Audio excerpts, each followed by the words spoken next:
Pernahkah kamu dihina di depan banyak orang? Dianggap sampah? Dilempari hadiah yang lebih pantas dibuang ke tong sampah daripada diberikan pada manusia? Sarah mengalaminya. Di hari ulang tahun ibu mertuanya, saat semua mata memandang sinis, ia menerima sebuah kotak sepatu kotor.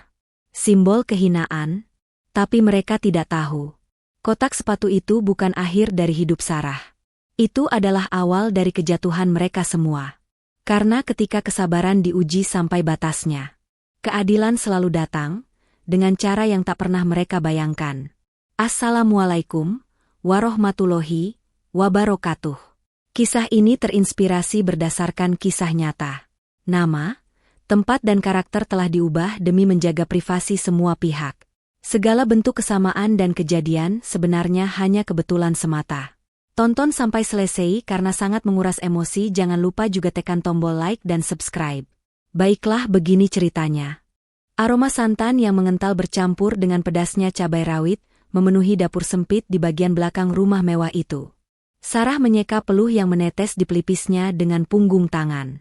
Sejak pagi, ia sudah berjibaku dengan wajan-wajan besar meracik bumbu rendang kesukaan ibu. Aduh, Sarah, kamu bisa kerja lebih cepat sedikit tidak sih?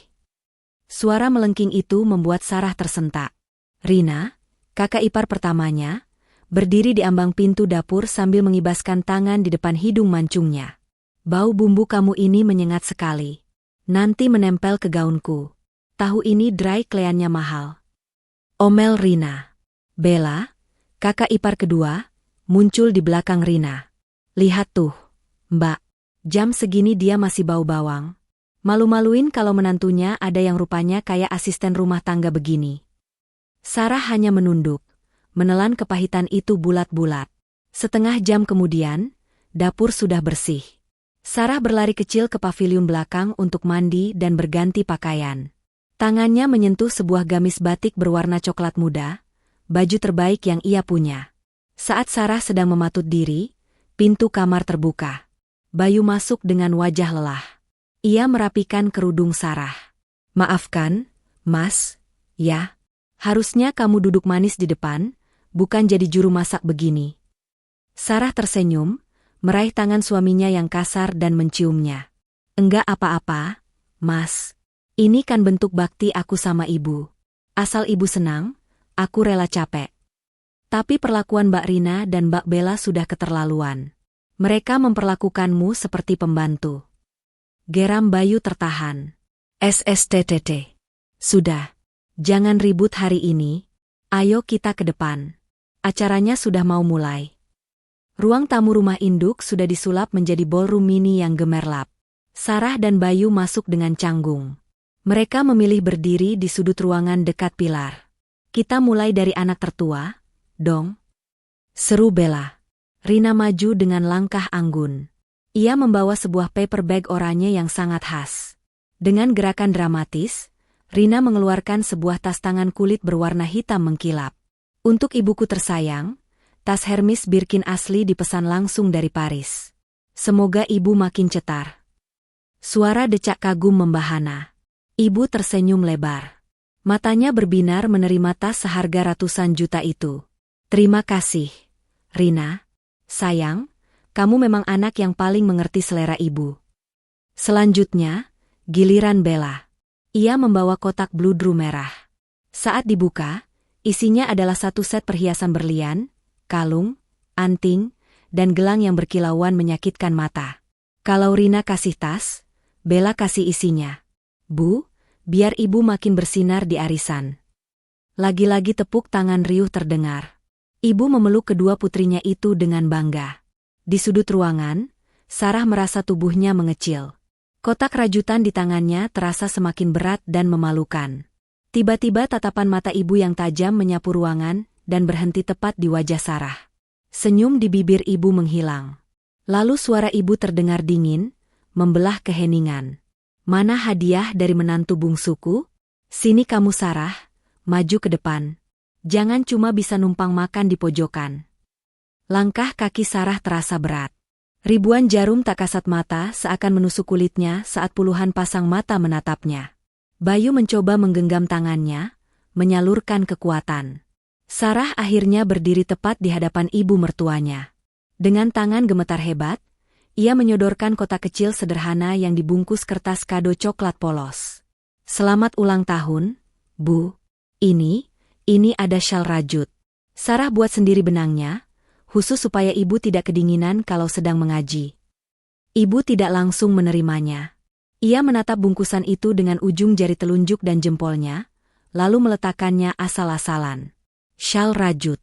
Ibu mendengus. Sarah, kamu pikir leher ibu ini jemuran kain lep? Simpan saja pembelaan dirimu sekarang.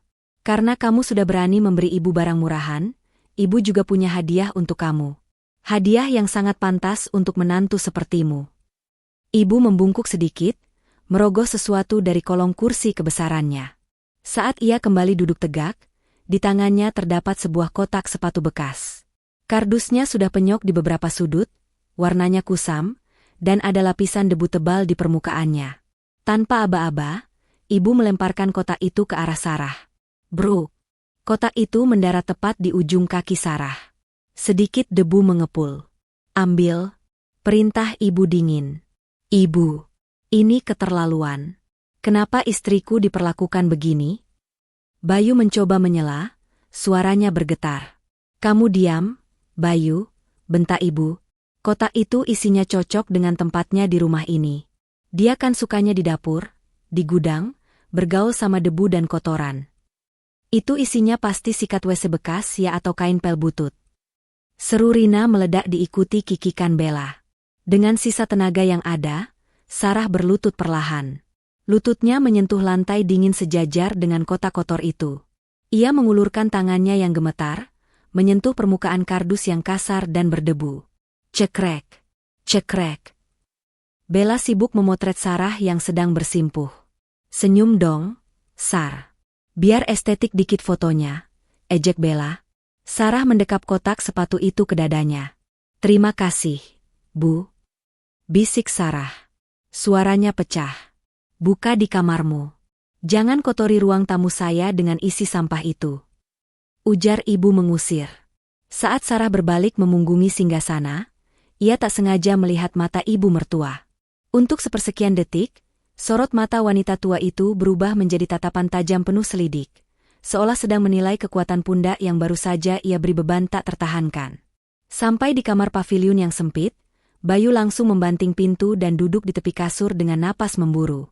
Sarah meletakkan kotak sepatu itu di meja kecil. Ia menatap benda itu lamat-lamat. Kotak itu benar-benar kotor.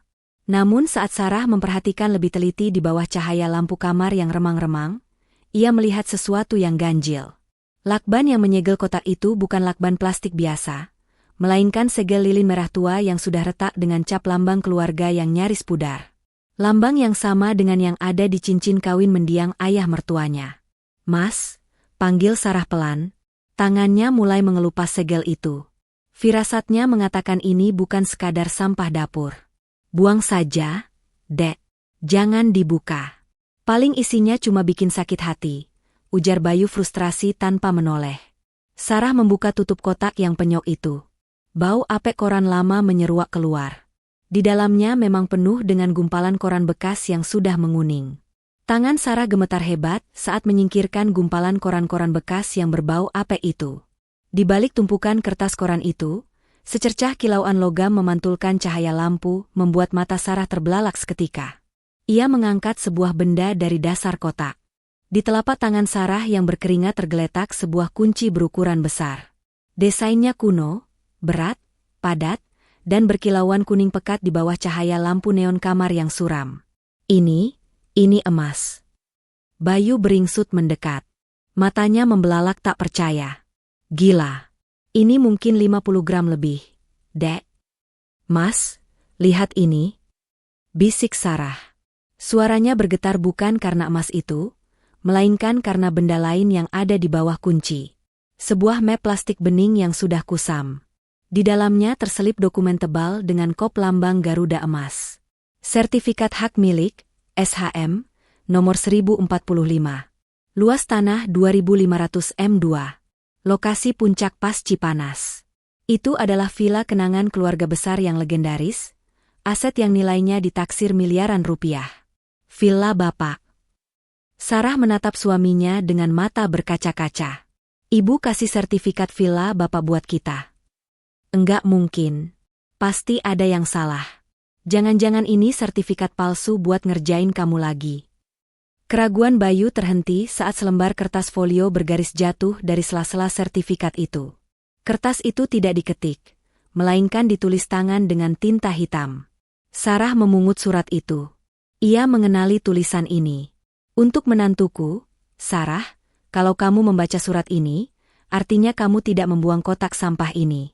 Artinya, kamu masih punya hati untuk menghargai pemberian ibu seburuk apapun bentuknya. Itu yang membedakan kamu dari kakak-kakak iparmu. Ibu menjelaskan bahwa ia melihat semua keikhlasan Sarah, seperti saat menyuapinya saat sakit atau mengganti spray saat ibu mengompol. Ibu tahu mulut ibu sering setajam silet, tapi ibu punya mata. Hati ibu luluh karena bubur ayam buatanmu yang selalu hangat tiap pagi. Kunci emas itu adalah kunci asli Villa Puncak. Ini ujian terakhirmu. Jangan ada yang tahu soal isi kotak ini sampai ibu benar-benar pergi. Biarkan mereka tertawa hari ini. Karena nanti giliranmu yang akan tertawa paling akhir. Tertanda, Ibu. Air mata Sarah tumpah membasahi kertas folio itu. Ia mendekap surat itu ke dadanya. Ternyata di balik benteng keangkuhan itu, ibu melihat segalanya. Kita harus simpan ini baik-baik, Mas, ujar Sarah sambil buru-buru menyembunyikannya di bawah tumpukan baju paling bawah di lemari. Belum sempat Sarah menjawab, pintu kamar mereka digedor dengan keras dari luar. Heh, Upik Abu, ngapain kamu semedi di dalam? Keluar. Piring kotor di depan sudah numpuk kayak gunung. Teriak Bella. Bawa sekalian kotak sampahmu itu. Buang ke tong sampah depan. Sarah dan Bayu saling pandang dengan tatapan panik. Sarah bergerak cepat, menyambar kembali koran-koran bekas itu, dan memadatkannya asal-asalan ke dalam kotak sepatu. Ia butuh pemberat. Matanya menyapu ruangan dengan liar, mencari benda apapun yang bisa dimasukkan. Sarah menyambar sebuah batu ganjalan pintu yang tergeletak di sudut, memasukkannya ke dalam kotak dan menutupnya rapat-rapat tepat saat gagang pintu mulai diputar paksa dari luar. Pintu kayu itu terbuka perlahan, menampilkan wajah Sarah yang menunduk dalam. Di tangannya, ia mendekap kotak sepatu butut yang kini berisi gumpalan koran dan batu. Lama sekali kamu meratapi nasib di dalam. Mana kotak sampahnya? Coba lihat. Sembur Bella. Cuma kain lap bekas. Mbak, jawab Sarah pelan. Isinya kotor sekali. Ada bau kencing tikus. Nanti baju Mbak Bella yang mahal itu kena kotoran. Biar Sarah langsung buang ke depan saja. Mendengar kata kencing tikus, Bella sontak melompat mundur sambil menutup hidung. Sarah berjalan menuju tempat sampah besar. Ia memastikan tidak ada yang melihat saat ia meletakkan kotak sepatu itu di tumpukan paling atas. Ketika ia kembali, ibu sedang difoto bersama Rina dan Bella. Bro. Tubuh ibu tiba-tiba terkulai lemas. Sarah langsung menembus kerumunan, menopang kepala ibu di pangkuannya. Napas ibu tersengal-sengal. Jaga, bisik ibu dengan suara parutan kasar. Jaga kotaknya. Kesadaran ibu pun hilang sepenuhnya. Sudah hampir seminggu ibu terbaring koma. Sarah memeras handuk kecil yang direndam air hangat. Dengan telaten, ia menyeka lengan ibu. Pintu kamar rawat inap terbuka dengan kasar. Rina dan Bella masuk. Aduh, sumpek banget sih ruangan ini. Baunya kayak panti jompo. Keluh Bella sambil memeriksa tatanan rambutnya di pantulan kaca. Mereka datang sebentar, mengambil foto sambil memegang tangan ibu dengan wajah sedih yang dibuat-buat, lalu pergi lagi. Sarah teringat pemandangan pagi ini, lemari pakaian ibu di rumah utama sudah acak-acakan. Tas-tas branded dan syal sutra kesayangan ibu lenyap separuh. Rina dan Bella sudah mulai menjarah harta ibu, bahkan sebelum ibu menghembuskan napas terakhir. Ketika kantong kateter ibu bocor dan bau pesing menyengat, Bella dan Rina langsung melompat menjauh. Ih, jorok banget. Biar aku saja yang bersihkan, ujar Sarah datar. Dari balik tirai penyekat ruangan, terdengar percakapan serius. Rina dan Bella sedang berbicara dengan seorang pria berjas rapi. Seorang notaris. Pemilik aset sedang tidak sadar. Secara hukum beliau tidak bisa tanda tangan atau memberikan persetujuan jual beli, jawab suara pria itu. Kita ini butuh dana cepat buat bayar biaya rumah sakit yang mahal ini, Pak. Masa nunggu ibu mati dulu baru bisa jual rumah? Potong Bella tidak sabar. Kita sudah bongkar satu rumah, tapi kuncinya nggak ketemu. Bapak bisa gak bikin surat kuasa jual sepihak? Pakai cap jempol ibu. Mumpung dia lagi tidur gini. Rina menawarkan komisi. Tunggu. Suara Bella terdengar tiba-tiba. Mbak, ingat nggak waktu pesta ultah? Ibu kasih kotak sepatu itu ke si Sarah. Jangan-jangan kuncinya bukan sampah. Lari, Mas. Cepat. Desis Sarah mendorong punggung suaminya dengan panik. Selamatkan kotaknya. Jangan sampai mereka mendahului kamu ke paviliun. Bayu mengangguk, wajahnya tegang, dan berlari kencang. 2 hari kemudian, prosesi pemakaman selesai. Begitu tiba di depan rumah induk, sebuah truk box besar sudah terparkir. Mulai detik ini, ucap Rina lantang. Rumah ini disita oleh ahli waris, yaitu saya dan Bella. Mereka mengusir Sarah dan Bayu. Barang-barang mereka di paviliun sudah dikeluarkan semua, dilempar begitu saja hingga pecah keselokan di luar pagar. Ambil sampah kalian dan pergi dari sini. Usir Bella sambil tertawa mengejek. Sarah memunguti baju-bajunya yang berserakan dengan tangan gemetar. Mas, kita mau kemana? Isak Sarah. Bayu berlutut di samping Sarah. Ia merogoh ke dalam tas ransel lusuh yang ia gendong erat-erat. Waktu kamu suruh aku lari dari rumah sakit, aku sampai tepat waktu sebelum mereka ganti kunci paviliun. Bayu membuka sedikit resleting tasnya. Di dalam sana terlihat ujung dari sebuah kotak sepatu bekas yang familiar. Mereka pikir kita cuma bawa sampah. Ayo kita pergi, Dek. Kita pulang ke istana kita yang sebenarnya. Hujan deras mengguyur kawasan puncak.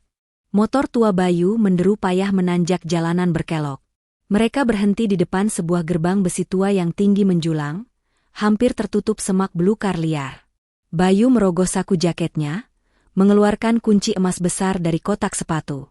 Kunci itu memutar gembok gerbang yang berkarat. Mereka menuntun motor masuk. Di balik semak-semak liar, berdiri sebuah bangunan bergaya kolonial yang megah namun menyeramkan. Bayu memasukkan kunci emas itu ke lubang kunci pintu utama. Ceklik. Kunci itu memutar mekanisme rumit di dalamnya dengan mulus. Pintu ganda terbuka berat. Aroma kayu tua menyeruak keluar.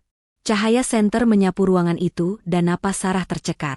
Berbeda dengan eksteriornya yang seperti rumah hantu, interior villa itu terjaga dengan sempurna. Semuanya tertutup kain putih, sofa, meja makan panjang, hingga lampu gantung kristal raksasa. Lantainya bukan keramik biasa, melainkan marmer Italia utuh. Mereka berjalan menyusuri lorong panjang. Sesuai surat ibu, brankasnya ada di ruang kerja Bapak. Bayu membuka panel kayu tersembunyi di dinding. Di sana tertanam sebuah brankas besi kuno yang sangat besar. Bayu memasukkan kombinasi, tanggal lahir ibu. Pintu brankas terbuka. Sarah menyinari bagian dalam brankas dengan senter. Matanya terbelalak. Di rak paling atas bertumpu gepokan uang tunai dalam pecahan rupiah dan dolar. Di rak tengah berjejer logam-logam mulia batangan. Emas murni berukuran kilogram. Dan di rak paling bawah terdapat tumpukan map tebal. Sarah jatuh terduduk di lantai karpet. Mas, Isak Sarah mengangkat sebatang emas itu. Mereka mengusir kita dengan baju di badan, tapi ibu membekali kita dengan kerajaan. Sarah menghapus air matanya kasar. Ia mengambil sebuah buku catatan kecil berwarna hitam yang terselip di antara tumpukan uang. Buku itu berjudul Catatan Hutang Anak-anak. Senyum miring terukir di bibir Sarah.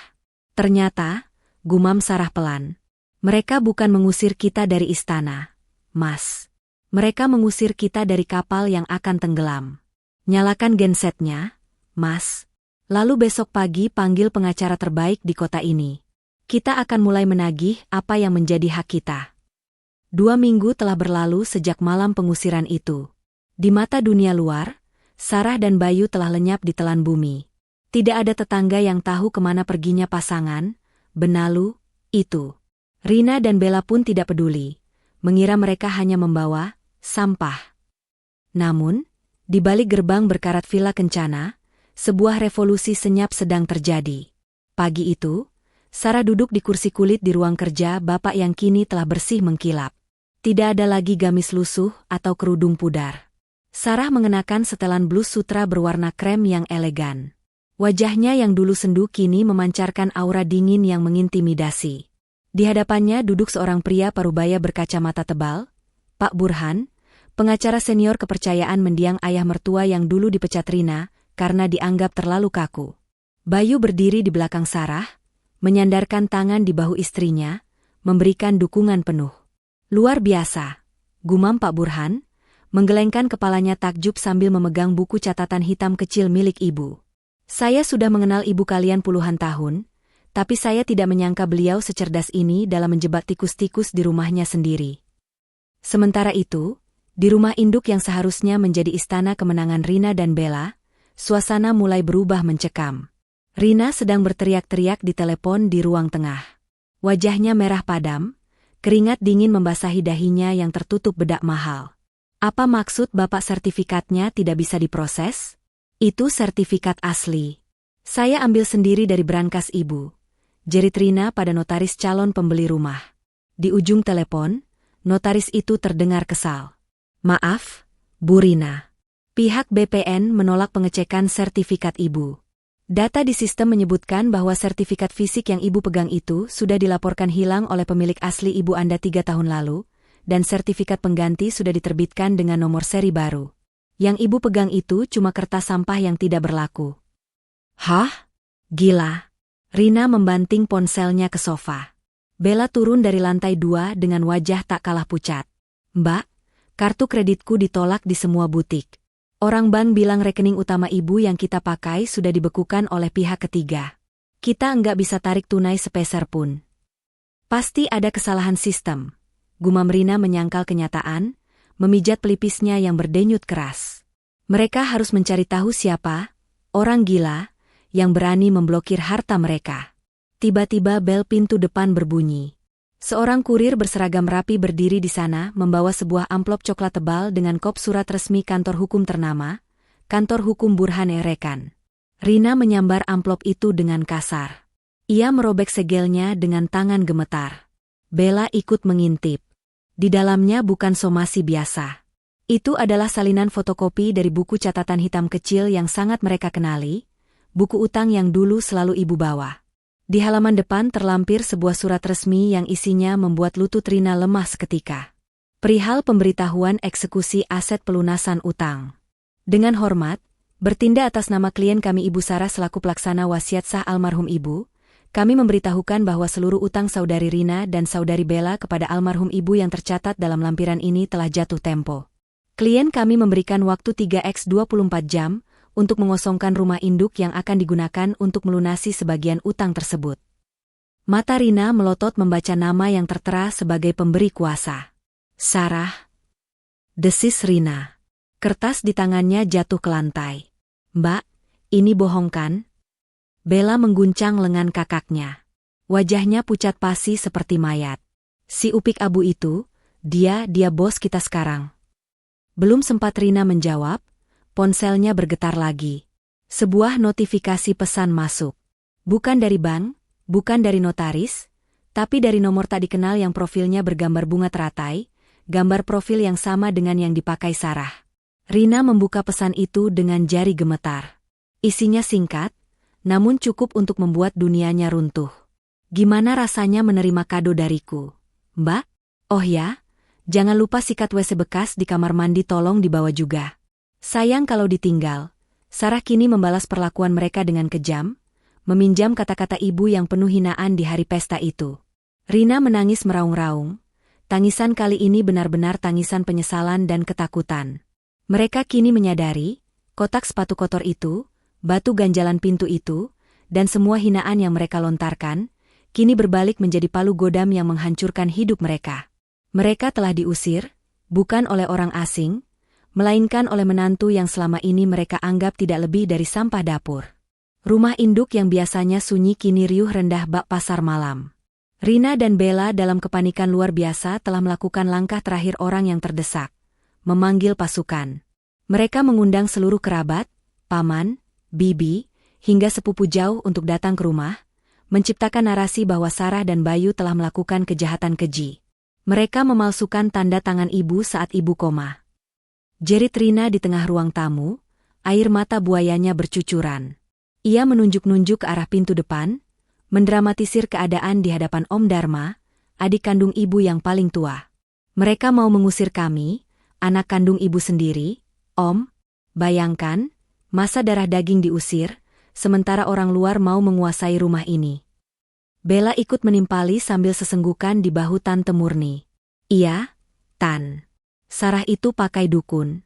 Ibu sampai diguna-guna biar kasih warisan ke dia. Kita harus lawan, Tan. Jangan sampai harta keluarga jatuh ke tangan pembantu. Suasana memanas.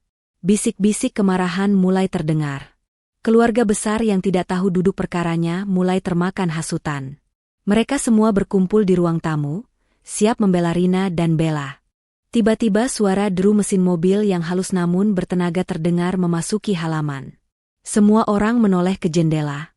Bukan motor butut Bayu yang datang, melainkan sebuah sedan Mercedes-Benz hitam klasik, koleksi kesayangan mendiang bapak yang sudah bertahun-tahun tidak terlihat karena disembunyikan di garasi rahasia Villa Kencana. Pintu mobil terbuka. Bayu keluar dari kursi kemudi mengenakan kemeja batik rapi yang membuatnya terlihat berwibawa, jauh berbeda dari sosok adik bungsu yang lemah yang selama ini mereka kenal. Ia berjalan memutar membukakan pintu penumpang. Sarah turun. Hening seketika. Sarah mengenakan setelan blazer putih gading yang membalut tubuhnya dengan anggun. Tidak ada lagi Sarah si upik abu. Aura yang memancar darinya begitu dingin dan tajam, membuat Tante Murni yang tadinya hendak memaki, mendadak kicep. Di belakang mereka, Pak Burhan dan 2 orang petugas berseragam polisi berjalan tegap. Berani-beraninya kamu datang ke sini bawa polisi. Rina melesat maju. Telunjuknya mengarah tepat ke hidung Sarah. Mau pamer kamu? Mau nak? Sarah menepis tangan Rina dengan gerakan halus namun bertenaga. Ia tidak bicara pada Rina, melainkan menatap langsung ke arah Om Dharma dan tetua keluarga lainnya. Maaf, saya terlambat. Om, Tante. Saya dengar ada sidang keluarga. Baguslah.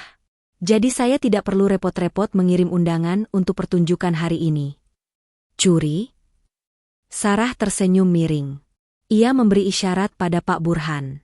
Pengacara tua itu maju, meletakkan sebuah koper di atas meja ruang tamu. Dengan bunyi klik yang nyaring, koper dibuka. Bukan berisi uang, tapi berisi tumpukan berkas dan sebuah proyektor mini yang langsung dinyalakan ke arah dinding putih. Tolong diperhatikan, kata Pak Burhan datar. Gambar pertama muncul. Itu adalah rekaman CCTV dari kamar ibu di rumah sakit. Semua orang terkesiap. Di layar terlihat jelas Rina dan Bella sedang menggeledah tas ibu yang sedang koma. Suara Rina di rekaman itu terdengar begitu kejam. Om Dharma berdiri, matanya melotot marah. Rina, ini benar kamu? Itu editan. Om, editan? Sanggah Rina panik. Bagaimana dengan ini? Slide berganti. Kini tampil daftar mutasi rekening yang menunjukkan pinjaman Rina dan Bella, yang totalnya melebihi nilai rumah. Ibu mencatat setiap rupiah yang kalian ambil. Kalian bukan pewaris. Kalian adalah debitur yang gagal bayar. Kalian parasit. Bohong. Rina menjerit histeris, menerjang maju, tangannya terayun hendak menampar wajah Sarah. Grab. Tangan Rina berhenti di udara dicengkeram kuat oleh Bayu. Cukup, Mbak. Jangan pernah sentuh istriku lagi. Bayu menghempaskan tangan Rina hingga wanita itu terhuyung mundur. Sarah melangkah maju mendekati Rina dan Bella, mengeluarkan sebuah kantong plastik hitam dari tasnya. Kantong sampah. Sarah melemparkan kantong plastik itu ke pangkuan Rina. Kemas barang-barang pribadi kalian, baju, make up, dan tas-tas palsu kalian. Saya beri waktu 1 jam. Apa? Tas palsu? Bella melotot. Oh, kalian belum tahu. Sarah tertawa kecil. Coba cek sertifikat berlian dan tas Hermes yang ibu kasih di pesta itu. Itu semua barang KW super yang ibu beli di Mangga 2. Ibu tahu kalian cuma peduli gengsi, jadi ibu kasih gengsi palsu untuk anak-anak palsu. Rina dan Bella terisak histeris. Mereka memunguti sisa-sisa harta mereka. Tas-tas KW yang baru saja mereka ketahui palsu, pakaian bermerek yang tersisa, dan make-up mahal. Semua dimasukkan ke dalam kantong sampah hitam di bawah pengawasan 2 petugas polisi yang berdiri kaku. Om Dharma dan anggota keluarga lain telah pergi, meninggalkan Rina dan Bella dalam kehinaan total. Bella mencoba menahan tangis, namun air matanya membanjiri riasan. Rina, dalam luapan amarah, menendang sofa kulit mahal hingga meninggalkan bekas sepatu hak tingginya. Mereka tidak bisa membawa semua. Mereka hanya bisa membawa apa yang muat di 2 kantong sampah. Sarah berdiri di ambang pintu, Bayu di sisinya, menonton dengan tenang. Waktu habis, ujar Pak Burhan tegas. Silakan keluar. Rina menyeret kantong sampahnya keluar rumah. Saat melewati Sarah, Rina mendongak, matanya merah karena kebencian. Kamu iblis, Sarah. Kamu merebut segalanya dari kami, teriaknya serak. Sarah tidak gentar. Ia menatap Rina dengan mata yang memancarkan aura es. Terima kasih atas pujiannya, Mbak Rina. Tapi saya tidak merebut. Saya hanya menagih utang. Oh, dan satu lagi, Sarah mengeluarkan sebatang sikat WC bekas dari kantong plastiknya dan melemparkannya tepat ke kaki Rina. Jangan lupa sikat WC bekas ini tolong dibawa juga. Sayang kalau ditinggal. Ini kan kado yang paling cocok untuk kalian. Sama seperti kata ibu dulu, itu cocok dengan tempatnya di rumah kalian yang baru. Rina ambruk menangis. Polisi mengawal mereka berdua ke mobil taksi yang menunggu di luar gerbang yang kini segera diganti kuncinya. Tepat setelah pintu gerbang besi rumah induk dikunci dengan gembok baru, yang kuncinya kini ada di tangan Sarah, keheningan mencekam menyelimuti rumah itu. Sarah berjalan kembali ke ruang tamu yang luas, Bayu mengikutinya. Sisa-sisa perabotan Rina dan Bella yang tertinggal tampak menyedihkan, seolah barang-barang itu pun ikut malu. Sarah berjalan menuju kursi singgasana tempat ibu duduk saat menghinanya dulu. Ia menyentuh sandaran kursi ukiran itu. Dingin. Kemenangan ini didapat dengan mengorbankan hati Sarah yang dulu polos. Sarah yang dulu akan menangis dan merajut, kini sudah mati. Ia telah dibentuk menjadi wanita yang dingin dan penuh perhitungan. Bayu berjalan mendekat dan memeluk istrinya dari belakang, menyandarkan dagunya di bahu Sarah. Ini rumah kita, Dek, bisiknya, rumah kita yang baru. Sarah menghela napas. Terasa aneh, Mas. Aku merasa seperti ibu. Keras dan penuh rahasia. Bayu membalikan tubuh Sarah menghadapnya. Ibu melakukan ini untuk melindungi kita. Tapi ingat, Dek, kita tidak akan jadi seperti mereka. Kekayaan tidak boleh mengubah hati kita.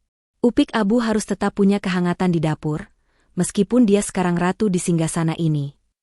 Sarah mengangguk, matanya kembali menunjukkan sedikit kelembutan yang Bayu rindukan. Kita akan menjual rumah ini, Mas. Dan kita akan membangun villa kencana menjadi sesuatu yang ibu inginkan. Sebuah tempat yang memberikan kebaikan, bukan keserakahan. 6 bulan telah berlalu. Rumah induk yang penuh kenangan pahit itu telah dijual. Uangnya digunakan untuk modal dan renovasi besar-besaran villa kencana yang kini berubah fungsi total, menjadi panti asuhan lansia kasih ibu. Pagi yang sejuk di kawasan puncak. Di halaman belakang yang luas dengan pemandangan kebun teh, Sarah duduk di kursi kayu, menyuapi seorang nenek penghuni panti. Ia mengenakan gamis sederhana, kini tidak lagi lusuh, namun berbahan halus. Wajahnya bersinar cerah tanpa beban. Ia kembali menjadi Sarah yang tulus, namun dengan aura kematangan dan ketenangan yang diuji. Terima kasih ya, Nak Sarah. Buburnya enak sekali, puji nenek itu dengan senyum ompong. Sama-sama, Nek. Bubur ayam ini resep rahasia yang selalu ibu mertua saya bilang hambar. Jawab Sarah tulus sambil tertawa kecil. Bayu datang membawa nampan berisi teh hangat. Ia mencium puncak kepala istrinya dengan sayang. Kini Bayu tidak lagi menjadi guru honorer yang minder. Ia mengelola aset perkebunan teh warisan bapak dan mengembangkan bisnis agrowisata di sekitar villa. Dek, Pak Burhan sudah datang. Dia bilang bingkai pesananmu sudah sampai, ujar Bayu pelan. Sarah tersenyum. Baguslah. Aku rasa inilah saat yang tepat untuk menempatkan simbol kemenangan kita di tempat yang seharusnya. Sarah dan Bayu berjalan menuju ruang tamu utama villa kencana yang kini elegan dan terasa hangat. Di sana, Di atas perapian batu yang menyala lembut, Pak Burhan baru saja menggantungkan sebuah kotak kaca yang elegan. Di dalamnya, bukan dipajang berlian atau mahkota, melainkan sebuah benda yang sangat kontras dengan kemewahan ruangan itu. Sebuah kotak sepatu kardus yang penyok, kusam, dan berdebu. Kotak itu diletakkan dengan hati-hati di atas kain beludru merah. Di bawahnya terukir sebuah plakat emas kecil bertuliskan, "Jangan menilai emas dari debunya. Jangan menilai cinta dari kemasannya." Sarah menatap kotak itu lamat-lamat. Kotak yang dulu dilempar ke kakinya sebagai penghinaan, kini menjadi simbol kemuliaan tertinggi di rumah ini. Bayu menggenggam tangan istrinya. "Puas, Dek?" tanyanya lembut.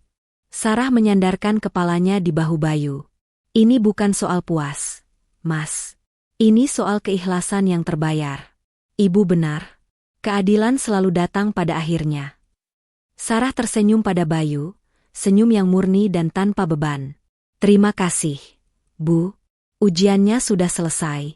Sekarang tugas kami yang melanjutkan warisan kebaikan ini." Di luar jendela, matahari terbenam menyiramkan cahaya keemasan ke seluruh lembah, seolah ibu sedang tersenyum dari atas sana, merestui kebahagiaan mereka yang sejati. 6 bulan setelah pengusiran mereka, Rina dan Bella tinggal di sebuah petakan sempit di daerah pinggiran kota yang padat. Mereka hidup dari menjual sisa-sisa perhiasan dan pakaian bermerek yang terbukti KW, karena semua aset mereka telah disita. Pagi itu, di depan pintu kaca sebuah ruko bekas yang kusam, terjadi keributan kecil. Rina dan Bella sedang tarik-menarik sebuah tas tangan bekas, satu-satunya tas asli yang berhasil mereka sembunyikan dari sitaan. "Ini jatahku, Bella. Aku mau jual buat bayar cicilan motor," teriak Rina, rambutnya kusut masai, lapisan bedaknya retak karena keringat. "Enak aja. Kemarin kamu sudah jual sepatu. Ini giliranku," balas Bella, wajahnya yang dulu angkuh kini hanya menunjukkan keputusasaan. Kedua wanita itu terhuyung-huyung, bergumul di pinggir jalan yang berdebu, air mata mereka bercampur dengan sisa-sisa maskara mahal. Mereka bukan lagi nyonya-nyonya sosialita, melainkan dua wanita malang yang menuai kehancuran total, pemandangan yang menyedihkan dan final bagi kekejaman mereka. Musim berganti. Salju tipis mulai menyelimuti pucuk-pucuk pohon teh di puncak. Panti asuhan lansia kasih ibu yang dikelola Sarah mendapatkan pengakuan luas dari media dan para donatur, karena kehangatan dan profesionalismenya. Pagi itu, Bayu dan Sarah sedang duduk di teras utama Villa Kencana yang indah, meninjau laporan keuangan triwulan pertama bersama Pak Burhan. "Luar biasa, Bu Sarah," ujar Pak Burhan, menutup mapnya. "Donasi mengalir deras. Kita bahkan sudah bisa merekrut 2 perawat tambahan dan membuka area hidroponik baru." Sarah tersenyum, wajahnya memancarkan kepuasan sejati. Ia mengenakan gamis batik sederhana, seperti saat ia pertama kali muncul di dapur, tetapi aura di sekelilingnya adalah aura seorang pemimpin yang kuat, berbicara dengan percaya diri tentang perencanaan anggaran. Bayu meraih tangannya. Mereka tidak hanya mengembalikan martabat, tetapi juga menciptakan warisan kebaikan yang jauh melampaui tumpukan emas. Sebelum memulai makan siang bersama para lansia, Sarah memutuskan untuk merapikan laci meja kerja mendiang ayah mertua. Saat ia menggeser laci paling bawah yang dulunya terisi penuh oleh tumpukan map tebal, ia merasakan ada bagian bawah laci yang terasa kopong. Sarah mengikis debu di sudut, menemukan sebuah kenop kecil tersembunyi. Ia menariknya. Bagian dasar laci itu terbuka, memperlihatkan sebuah ruang rahasia yang sangat tipis. Di dalamnya tersimpan sehelai sapu tangan sutra putih yang dilipat rapi, berbau lavender. Sarah membukanya. Di tengah sapu tangan itu, tersemat sebuah bros kecil sederhana, terbuat dari perak, dengan ukiran bunga teratai yang sama persis dengan yang menjadi profil media sosialnya. Simbol teratai yang dipilih ibu untuk pesan balas dendam itu. Di sudut kain, tertulis dengan tinta tak terlihat yang hanya muncul di bawah sinar lampu. "Ini milikmu. Bukan emas, tapi kebijaksanaan."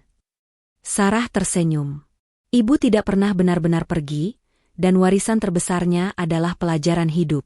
Beberapa minggu setelah penemuan bros teratai itu, kisah hidup Sarah, dari Upik Abu, yang dihina menjadi Ratu Kebaikan, yang mengelola panti asuhan lansia kasih ibu, diangkat besar-besaran oleh media nasional.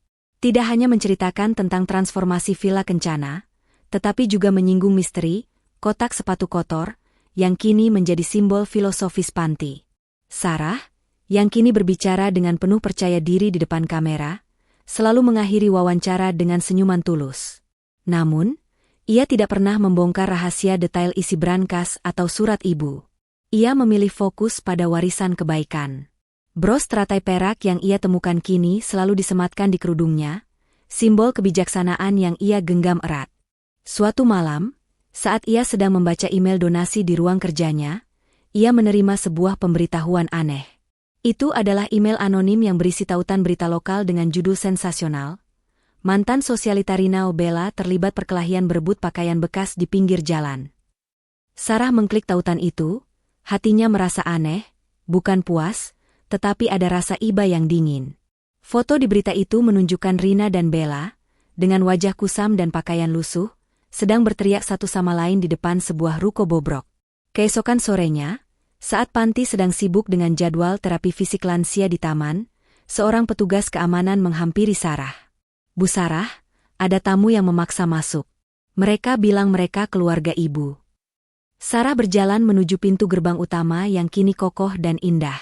Di luar pagar, berdiri dua sosok yang sangat dikenalnya. Rina dan Bella. Mereka tidak lagi membawa mobil mewah, melainkan menumpang ojek daring. Pakaian mereka tampak usang dan wajah mereka menunjukkan tanda-tanda kekurangan gizi. Rina, dengan mata merah, memegang pagar besi itu. "Sarah, tolong, kami tidak punya tempat tinggal lagi. Kontrakan kami digusur. Kami hanya minta sedikit uang, atau pekerjaan apa saja. Kami dengar kamu butuh tukang cuci piring di dapur." Suara Rina serak, tidak ada lagi keangkuhan di sana. Bella hanya diam, menunduk, tidak berani menatap Sarah. Bayu, yang berdiri di samping Sarah, mengepalkan tangan, siap mengusir mereka. Sarah menghela napas panjang. Ia menoleh pada Bayu, lalu kembali menatap Rina dan Bella. "Saya tidak akan memberi kalian uang," kata Sarah, suaranya tenang. "Uang yang ibu tinggalkan bukan untuk foya-foya, tapi untuk warisan kebaikan." Ia melihat kekecewaan di mata Rina dan Bella. "Tapi saya akan memberi kalian kesempatan untuk menebus utang kalian, bukan utang uang, melainkan utang moral pada ibu." Sarah memerintahkan petugas keamanan untuk membuka gerbang. Rina dan Bella ragu-ragu masuk. "Kalian bisa bekerja di sini, di panti asuhan lansia kasih ibu. Bukan sebagai menantu, bukan sebagai nyonya, melainkan sebagai karyawan magang di bagian kebersihan dan perawatan dasar. Kalian akan membersihkan lantai, mencuci piring, dan membantu mengganti popok. Gaji kalian cukup untuk makan dan tidur di paviliun bekas gudang. Tapi setiap tetes keringat kalian akan melunasi utang keikhlasan yang dulu kalian abaikan." Rina dan Bella saling pandang. Pilihan mereka sempit. Jalanan atau menerima pekerjaan yang dulu mereka hina sebagai pekerjaan pembantu. Rina dan Bella menerima tawaran kerja itu. Seolah takdir sedang menertawakan mereka, mereka ditempatkan di paviliun bekas gudang yang dulu ditinggali Sarah dan Bayu. Di pagi pertama, mereka langsung dikenakan seragam panti yang longgar.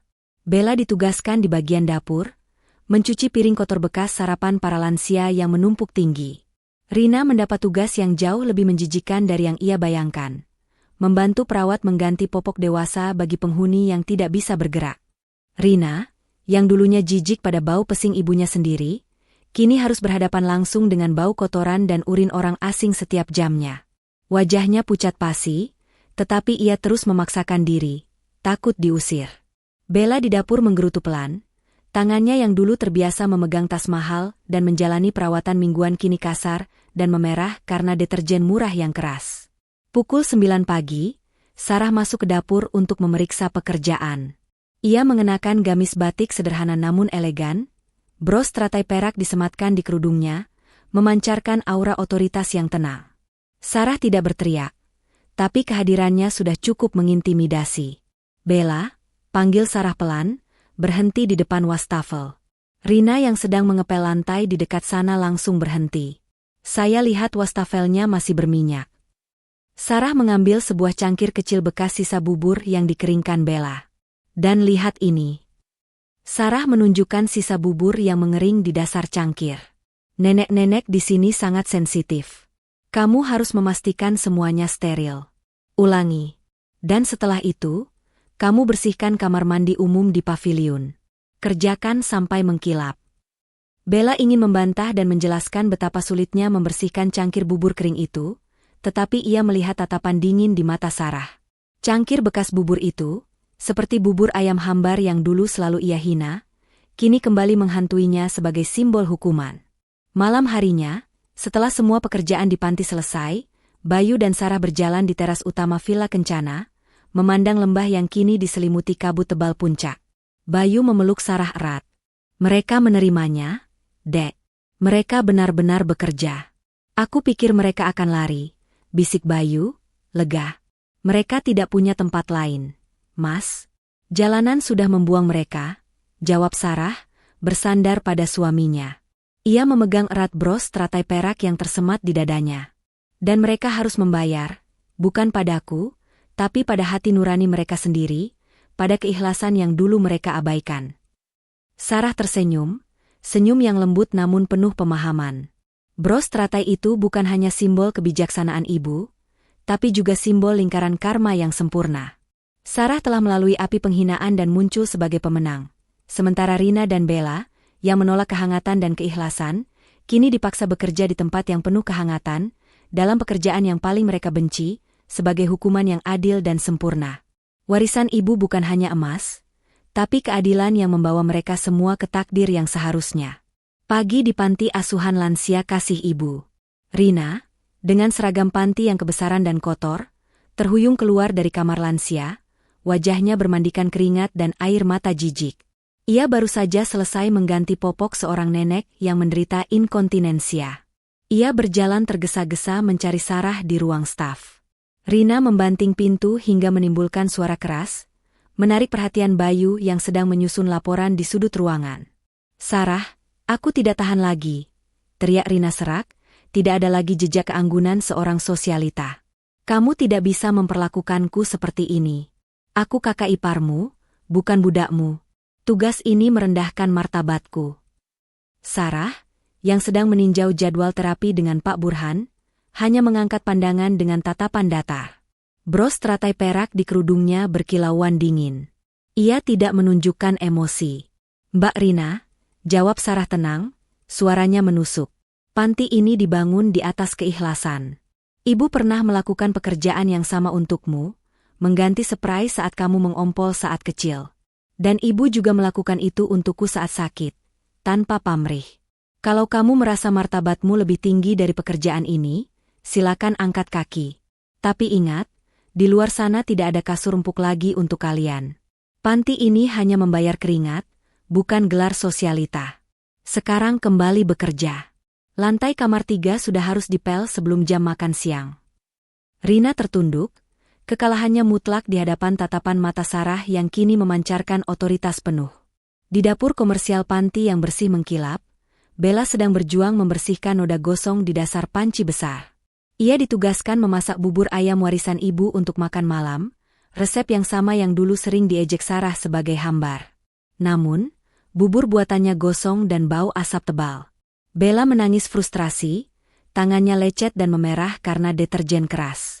Sarah masuk, mencium bau hangus, dan mendekati Bella.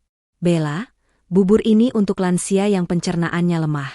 Kualitas adalah segalanya di sini, kata Sarah, suaranya lebih lembut dari sebelumnya, namun lebih tajam. Sarah mengambil sendok dan mencicipi bubur yang gosong itu. Ia meludahkannya pelan ke tempat sampah. Bubur ini hambar, persis seperti yang sering ibu katakan.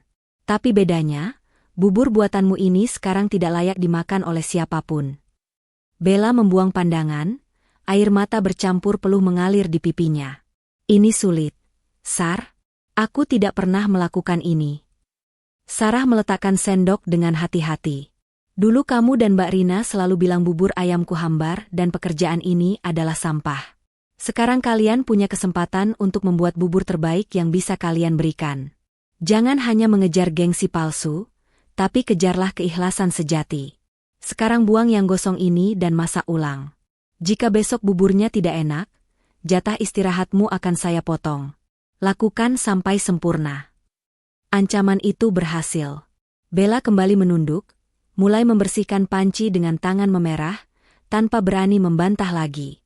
Malam harinya, setelah pekerjaan membersihkan kotoran dan mencuci piring selesai, Bayu berdiri di luar jendela paviliun bekas gudang.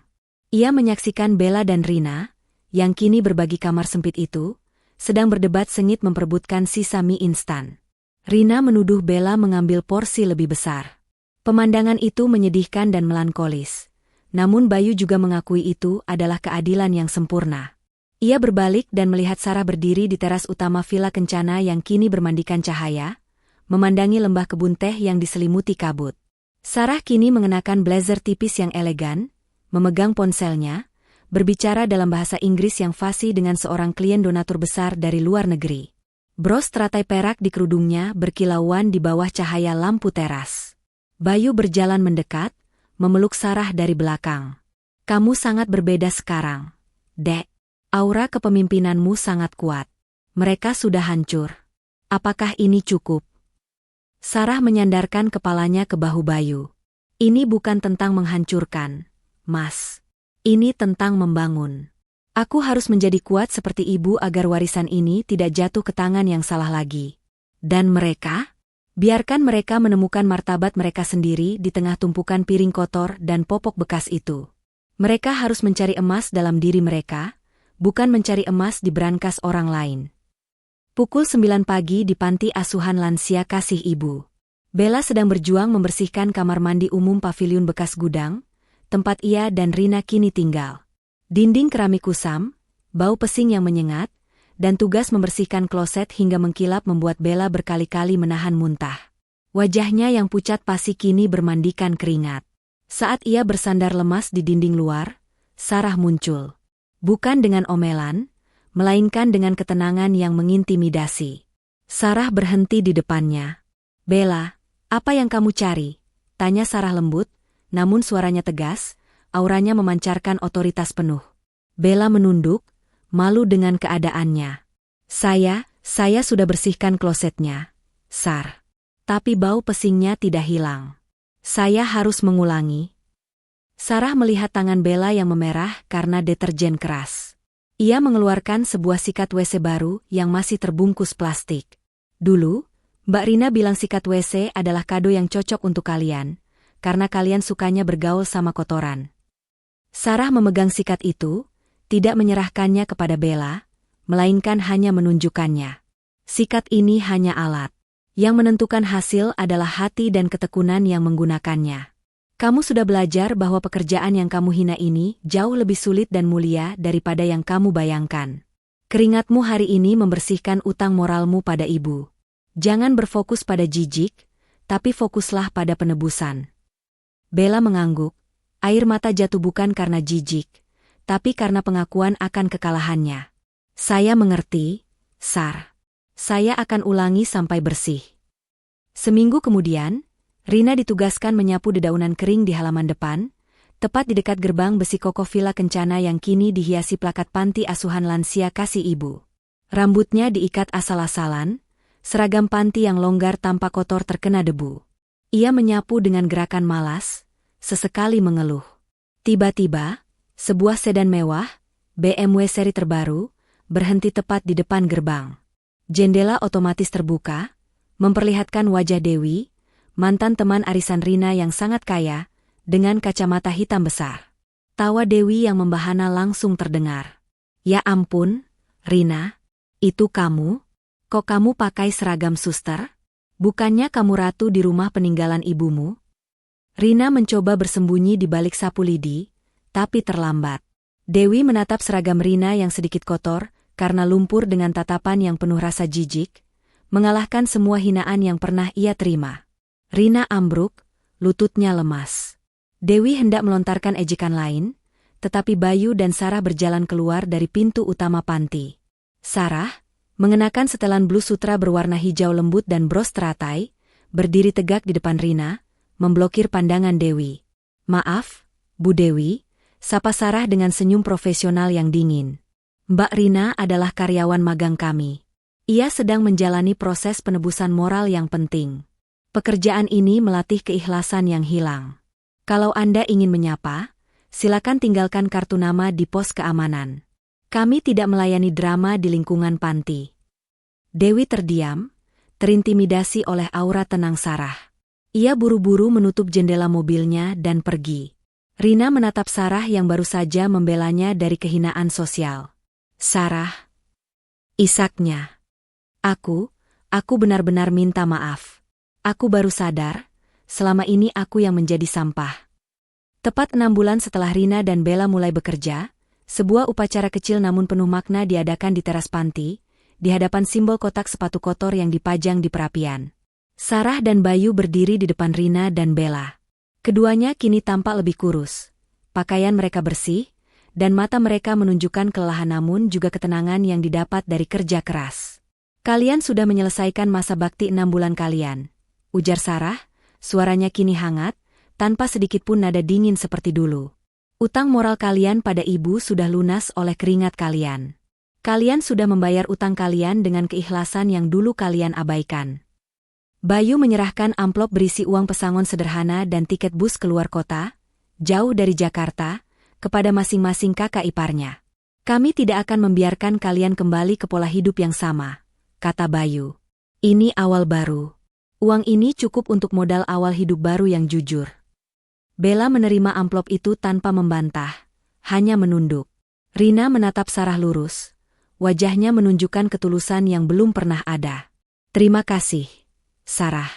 Kamu tidak balas dendam. Kamu memberi kami pelajaran. Aku harap, suatu hari nanti kami bisa seperti kamu. Sarah tersenyum tulus. Pesan ibu bukan tentang balas dendam, Mbak, tapi tentang keadilan. Sekarang pergilah. Bangun kehidupan yang didasari keikhlasan.